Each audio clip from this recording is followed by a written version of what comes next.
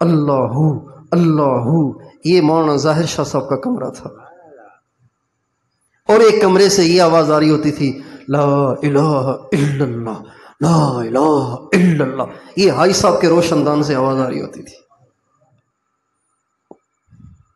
ہمارے بڑوں میں اللہ تعالیٰ کا تعلق، اللہ تعالیٰ کا قرب، اور ان میں ایسی تاثیر اور ان کی ایسی قبولیت ایسے ہی نہیں ہوئی، یہ اندر سے بھی اللہ سے جڑے ہوئے تھے، صرف زبانوں سے نہیں تھے، اندر سے بھی اللہ سے جڑے ہوئے تھے۔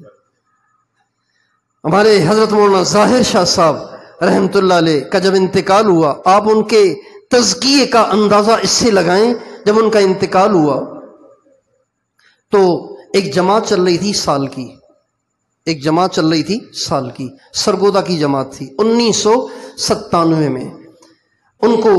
ان میں سے ایک ساتھی بیمار تھا، اس کو نبی پاک علیہ السلام کی زیارت ہوئی۔ آپ علیہ السلام نے فرمایا عبد الوہاب سے کہو کہ اللہ مولانا ظاہر شاہ صاحب سے بہت راضی ہے، اور جو بھی ان جیسا اعمال نامہ لائے گا اللہ اس سے بھی راضی ہے۔ حاجی صاحب نے خود مجھے بھیجا اس جماعت کی نصرت کے لیے، میں خود گیا اس جماعت سے ملنے کے لیے، موروں میں چل رہی تھی وہ جماعت۔ پھر مولانا ظاہر شاہ صاحب کے بیٹے کو ان کی زیارت ہوئی، خواب میں بہت بلند و بالا مقام پہ دیکھا تو پوچھا ابو اللہ نے آپ کو اتنا اونچا مقام کیسے دیا؟ فرمایا بیٹا میں نے کبھی زندگی میں کسی کو حقیر نہیں جانا۔ ہم تو کہتے ہیں یہ رہنے دے، جانتا ہوں اسے کون ہے، یہ چھوڑ، اسے باتیں آتی ہیں اس کو۔ ہم تو روزانہ سینکڑوں لوگوں کو حقیر جان کے ان کو نگاہوں سے گرا کے خود اللہ کی نظروں میں گرتے رہتے ہیں۔ وہ فرماتے ہیں میں نے زندگی میں کبھی کسی کو حقیر جانا ہی نہیں۔ یہ ہے تزکیہ، اس کو تزکیہ کہتے ہیں۔ ہمارے حاجی صاحب فرماتے تھے اللہ اس سے کام لے گا جو کہے گا میں کچھ نہیں۔ ہم تو کہتے ہیں میں ہی تو سب کچھ ہوں، میں کچھ نہیں،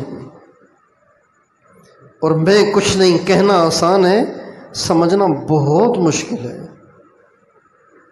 8 لاکھ سال عبادت کر کے شیطان یہ نہ سمجھ سکا تو یہ سمجھنا آپ اندازہ لگائیں کتنا مشکل ہوگا۔ جب آدم علیہ السلام کے سامنے اسے سجدہ کرنے کو کہا گیا، کہنے لگا انا خیر منہ، میں تو اس سے بہتر ہوں، یہ تو گھٹیا مٹی سے بنا ہوا ہے، میں تو اس سے زیادہ اچھا ہوں، تو آپ مجھے اس کے سامنے کیسے جھکا رہے ہیں؟ انا خیر منہ، میں اس سے بہتر ہوں، میں تو مدرسے سے سند یافتہ ہوں، اس کو تو علم تر بھی نہیں آتی، میرے تو 4 بیرون کے سفر ہو گئے، یہ تو کل سے روزہ لگا کے ہمیں تبلیغ سکھا رہا ہے، شکل دیکھی ہے اس نے اپنی،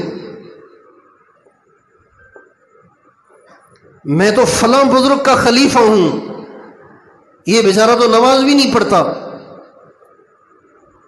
انا خیر منہ، میں اس سے بہتر ہوں۔ جب انسان کا تزکیہ ہو جاتا ہے، جب اس کا دل منور ہو جاتا ہے، جب وہ کامل ہو جاتا ہے، تو وہ اپنے آپ کو سب سے گھٹیا سمجھتا ہے، اپنے آپ کو سب سے گرا پڑا سمجھتا ہے، کہتے ہیں سارے اچھے ہیں۔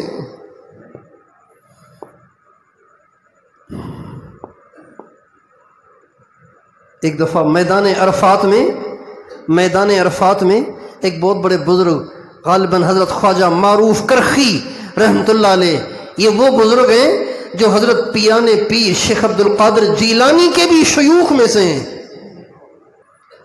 عرفات کے میدان میں ان سے کسی نے پوچھا کیا خیال ہے یہ اتنا سارا مجمع جو عرفات میں آیا ہوا ہے، ان کے ساتھ اللہ کیا کرے گا؟ فرمایا میں ان میں نہ ہوتا تو شاید ان کی بخشش ہو جاتی، میں نہ ہوتا تو ان کی بخشش ہو جاتی، سارا مسئلہ میری وجہ سے۔ اس لیے میرے دوستو میں اور آپ اس بات کو ذہن نشین کر لیں کہ بے طلبوں میں محنت ضروری ہے، یہ نبی کا پہلا کام، لیکن ساتھ ساتھ تزکیے کی محنت بھی ضروری، اور اہل علم کا کتاب اور سنت کی تعلیم دینا یہ بھی ضروری۔ ہمیں تبلیغ بھی چاہیے، ہمیں خانقاہیں بھی چاہیے، ہمیں مدارس بھی چاہیے، ہم ان تینوں کے غلام ہیں، ہم ان تینوں کے خدمت گزار ہیں۔ یہ تینوں دنیا میں زندہ ہو جائیں تو سارا دین زندہ ہوگا، یہ تین زندہ نہیں ہوں گے تو سارا دین زندہ نہیں ہوگا۔ یہ بات اس لیے تفصیل سے میں نے آپ کے سامنے کہی ہے کہ تبلیغ کا تعارف سب جانتے ہیں کہ تبلیغ کتنا عظیم الشان کام ہے، اس کا تعارف قابل محتاج نہیں ہے، وہ محتاج تعارف نہیں ہے۔ ساری دنیا جانتی ہے کہ اس سے کتنے نفع ہیں اور اس سے کتنا نفع ہو رہا ہے اور یہ کتنا ضروری ہے، اور مدارس کو بھی سارے جانتے ہیں، گلی گلی مدرسہ ہے، شہر شہر مدرسہ ہے، لیکن تزکیہ جن کی جگہ خانقاہیں ہیں وہ اجڑ گئی ہیں۔ آپ حیدرآباد سے چلیں، کراچی سے چلیں، آپ مورو تک چلے جائیں، سکھر تک چلے جائیں، ملتان تک چلے جائیں، راستے میں کہیں کوئی آپ کو خانقاہ نظر پڑی ہے؟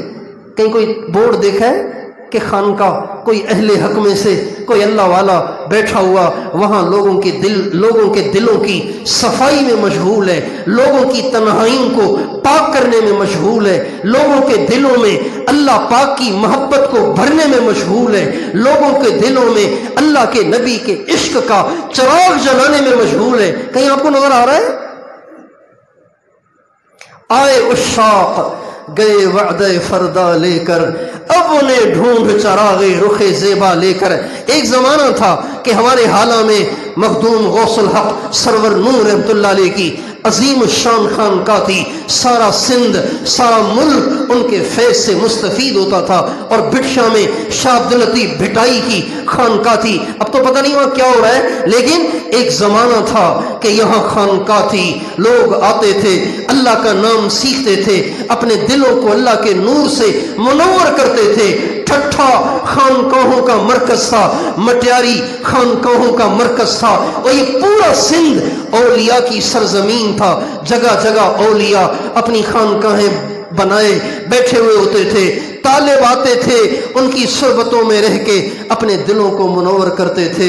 اب تو یہ اجڑ ہی گیا، اب ہم اس کی کوشش کر رہے ہیں کہ اللہ تعالیٰ اس کو دوبارہ سے زندہ کر دے،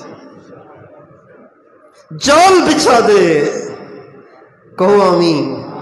اللہ جال بچھا دے، لائنیں لگ جائیں۔ کون سا شہر جہاں مدرسہ نہیں ہے؟ حیدرآباد میں کتنے مدرسے ہیں، خانقاہ کوئی نہیں ہے۔ مٹیاری میں کتنے مدرسے ہیں، خانقاہ کوئی نہیں ہے۔ خیبر میں مدرسہ، خانقاہ نہیں۔ کھنڈو میں مدرسہ، خانقاہ نہیں۔ بٹشا میں مدرسہ، خانقاہ نہیں۔ حالہ میں مدرسہ، ٹوٹی پھوٹی خانقاہ شروع کی ہے۔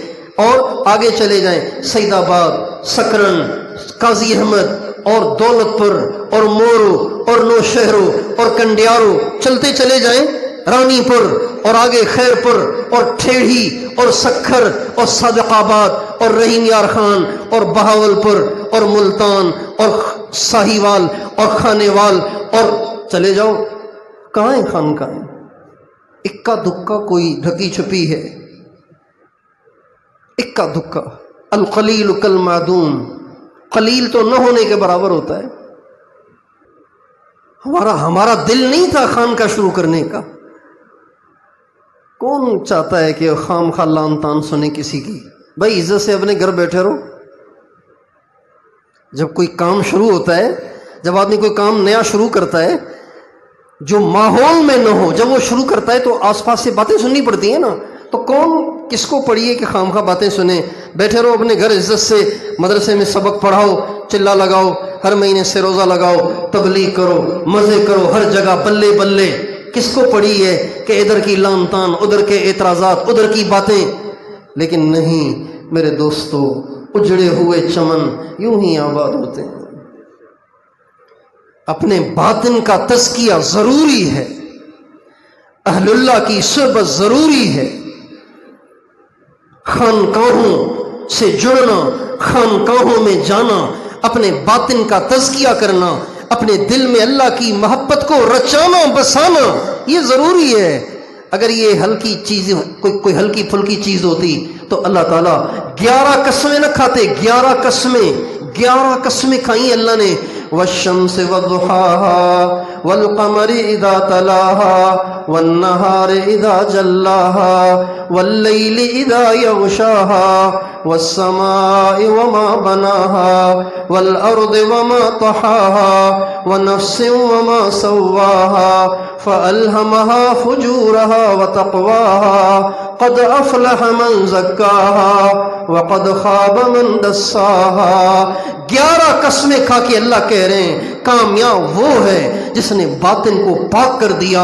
ہلاک ہو گیا، نامراد ہو گیا جس نے باطن کو ناپاک کر دیا. اللہ تعالیٰ کے ہاں اعمال گنے نہیں جائیں گے، تولے جائیں گے. زبردست بات ہے نا، یہ تولے جائیں گے. کسی کا ایک دن اوروں کے سالوں پہ بھی بھاری ہوگا، اس لیے کہ وہاں اخلاص کی کمی تھی، یہاں اخلاص سے بھرا ہوا تھا. کسی کی 2 رکعتیں کئیوں کی ہزاروں رکعتوں پہ بھاری ہوں گی، اس لیے کہ یہاں اخلاص کا اعلیٰ درجہ حاصل تھا اور وہاں اخلاص میں کمی تھی. اس لیے تولے جائیں گے، گنے نہیں جائیں گے. اعمال میں وزن اخلاص سے پیدا ہوتا ہے.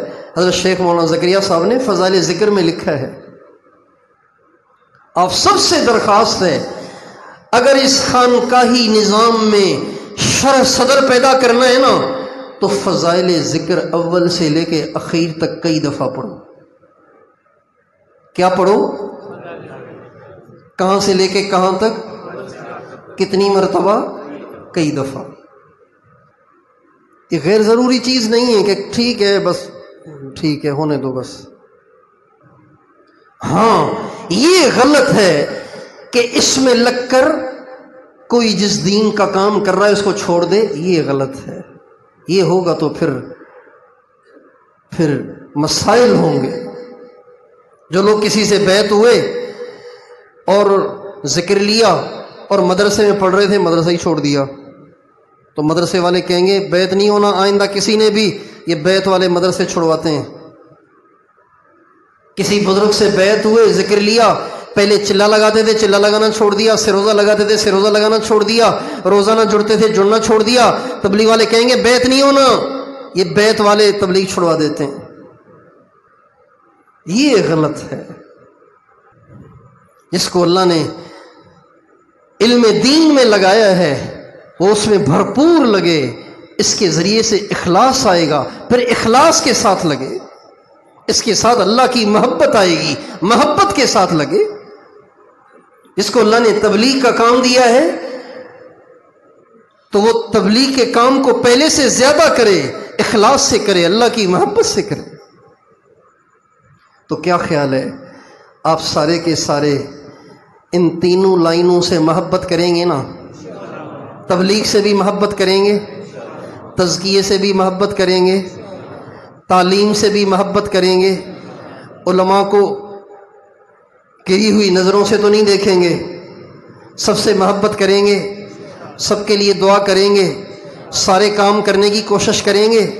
اللہ تعالیٰ مجھے اور آپ کو عمل کرنے کی توفیق عطا فرمائے.